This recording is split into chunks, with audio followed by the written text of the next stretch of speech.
Good morning from Sage Creek Campground in Badlands National Park. This is the 6th day on the road on the way to Get On Adventure Fest in Sturgis, South Dakota. Can't go too wrong with free camping, especially in a place like this. On the other hand, I'm pretty sure I got some flea bites because of the local prairie dog and rabbit population. There are also fewer sunshades than campsites, so make sure you get there early if it's hot and sunny.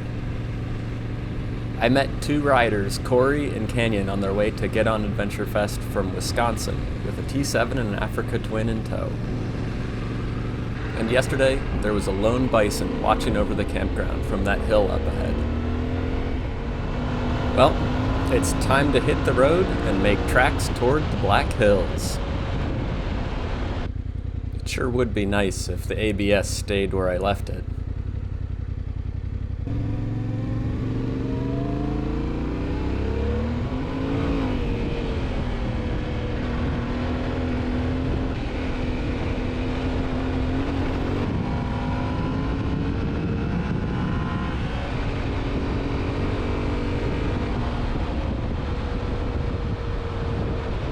And just like that, I'm on top of billiard table flat plains,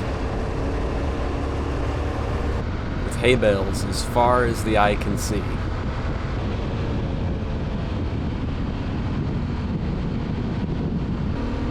The view suddenly transforms again from flat plains to expansive views as I reach the edge of the plateau. Just like that, I'm back in the Badlands. Here is the ghost town of Scenic, South Dakota. It was once mostly owned by Twyla Merrill, a local rodeo legend. Sadly, she sold the town in 2011, and the current owners have done little to maintain it. Here was the town's second-hand shop, an old 2-cell jail, and here's the Longhorn Saloon, which I really wish was still open. And here's the Longhorn General Store. On the other side of the street was a natural history museum. Wandering around the rest of the town, you can see the Tatanka trading post, which didn't look terribly open. There are also a few other old wooden buildings. It's really a shame that these wonderful buildings from another time are being left to decay. I rode south from Scenic into the northwest corner of the Pine Ridge Reservation. This road is called Bombing Range Road because in the 1940s, the Air Force took 300,000 plus acres from the reservation to use as a target range, citing that the land was useless and empty. 125 families were removed from their farms and ranches and paid below market rates. Elephant-sized fossils were often used for target practice. The bombs and shells sometimes landed many miles outside of the range. The area is still littered with discarded bullet shells and unexploded ordnance. I headed west through the Stronghold Unit of Badlands National Park. It is owned by the Oglala Sioux and has few visitors and even fewer roads. This road just touches the southern border of the park.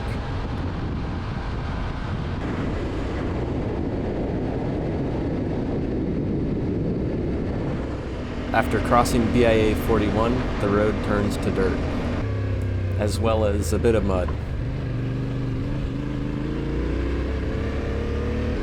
I tried to keep out of it as much as I could, but still got some surprise wheel spin while climbing the hill. And I was back into the rolling plains again.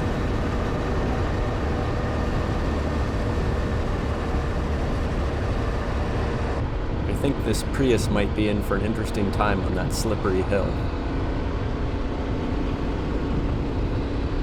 Riding over this crest reveals my first glimpse of the Black Hills in 20 years. My gateway to the Black Hills is the little town of Buffalo Gap. It has burnt down several times since it was founded in 1887, but there's still quite a few cool old buildings. Down from 1,200, only about 180 people live here today. After 6 days and 2,200 miles, I was finally in the Black Hills.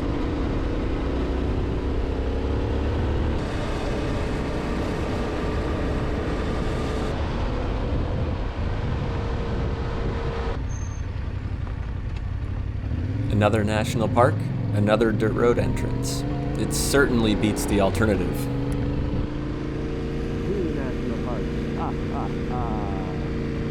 I wonder how many of the national parks have dirt road entrances. I'm 2 for 2 on this trip. 20 years ago, we did a candlelight tour of Wind Cave. In one of the large rooms with high ceilings, they had everyone turn their lights out.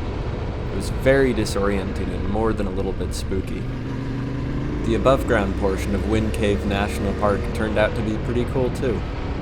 At some point or another, I crossed into Custer State Park.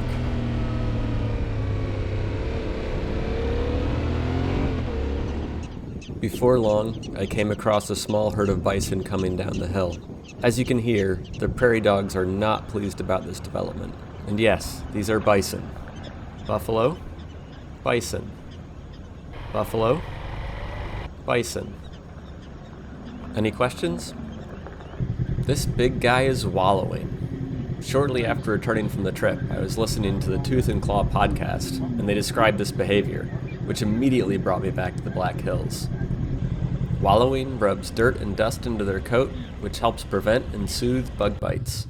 It helps them shed their winter coat, and during mating season, they pee in the dirt before rolling around to spread their scent. Gross. All this wallowing leaves compacted dirt patches called wallows, which provide a habitat for pioneer species like lichen, moss, and fungi, bringing more diversity to the ecosystem. Pretty cool. I'm not sure the bike is an adequate safety net around these creatures. This little guy thinks wallowing looks awfully fun and is clearly taking notes. That's enough National Geographic for now. Back to the wonderful dirt roads in Custer State Park.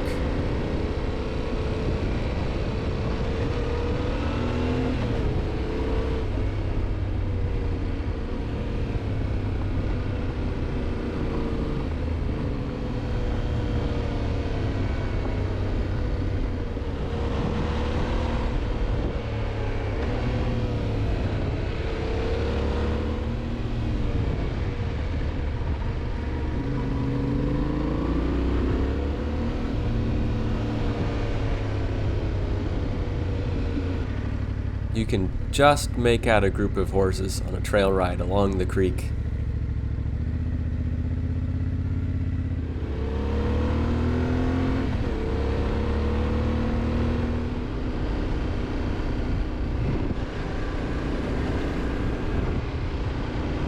Welcome to Custer, South Dakota. It's the oldest European-American established town in the Black Hills, and gold discovered east of here started the Black Hills Gold Rush. This led the U.S. government to abandon the 1868 Treaty of Fort Laramie and forced the Oglala Sioux out of the land they held sacred into a now smaller Sioux reservation. I stopped for some lunch and worked on figuring out where I was going to camp for the night. It definitely has that western town feel, but there are so many souvenir shops. It's hard to see on the GoPro, but the Crazy Horse statue looks about the same as it did 20 years ago. I figured that since the next few days would be spent off pavement, today would be a good opportunity to ride some of the famous paved roads in the Black Hills. This one is SD 87, Needles Highway, and signs like that are always welcome. This road has everything from hairpin switchbacks to fast sweeping corners.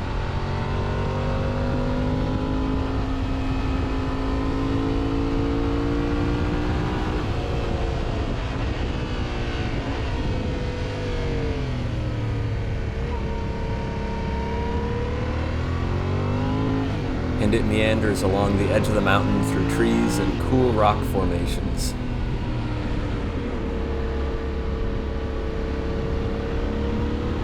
Unfortunately, I ended up here in the middle of the afternoon. Even on weekdays, there's considerable traffic here. I would definitely recommend riding these first thing in the morning, if at all possible. But hey, even if there is a little traffic, it's still really cool to ride through all these rocks.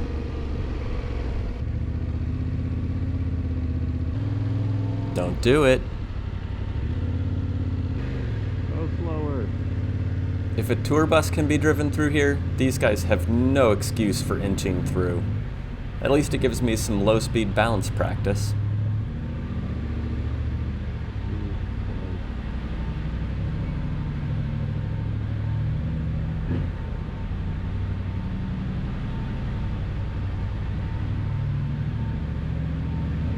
Yeah, definitely get here early in the morning.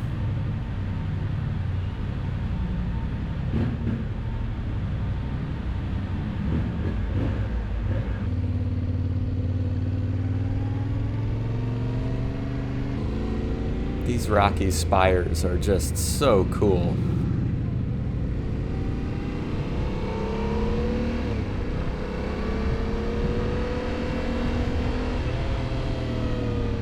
Oh, not again.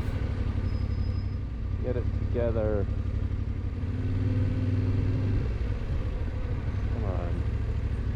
I should have taken that dirt road. I think there are the remnants of an old mine up there.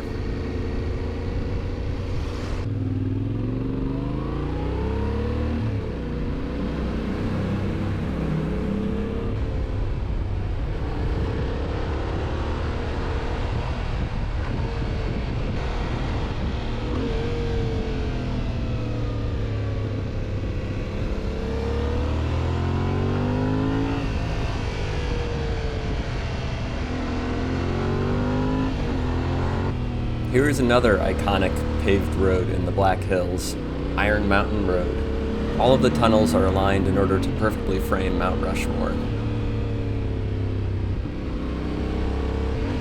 There is a plaque at one of the tunnels explaining that the whole reason for building the monument was to attract tourists to South Dakota, and by golly did it work. Come for the giant dead guys and stay for the nature. And never mind the fact that the mountain was and still is a spiritual site to the Lakota Sioux called the Six Grandfathers. Here's what it looked like before the carving.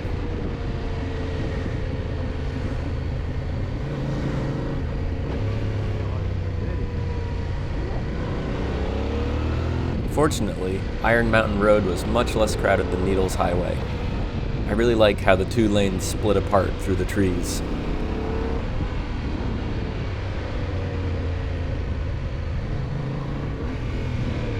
Well, shit, that tunnel's not blind at all. This is one of the signature features of the road. A pigtail bridge. This road has managed to stay in my memory over the last 20 years.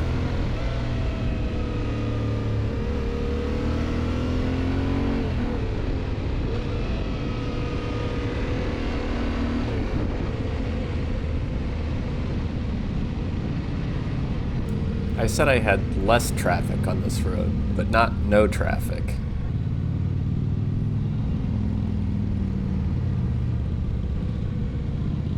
But you see, they planned for this, because here's a little side road so you can do the bridge again.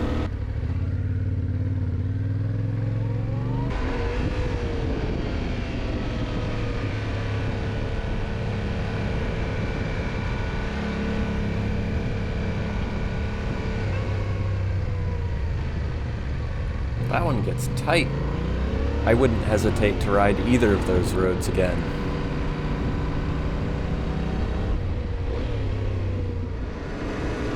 I passed Sheridan Lake before finding a few more dirt roads.